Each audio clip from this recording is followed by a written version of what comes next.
Okay, every rim that we sell will come with a brand new O-ring.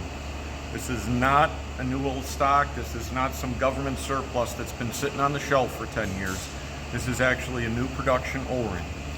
All seams have been vulcanized, not glued, so that's never coming apart.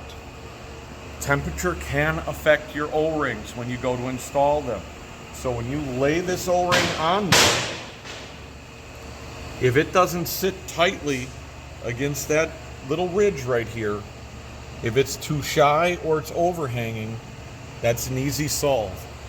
If it's overhanging, put it in your refrigerator for 5 minutes and that will shrink the O-ring down just enough to get it in because it must be a really hot day.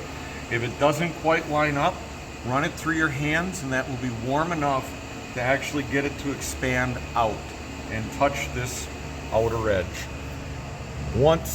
You'll normally do this though once the tire is on the rim. That's when you're going to put your O-ring on, but for video purposes, we're doing it now. So with your 12 bolt rim, there's an alignment hole right here. It's very important that you find the alignment hole in your rim. That'll be roughly 90 degrees out from your valve stem. Take that, drop that rim half on, and again, your tire will be on here at that point in time when you put this on.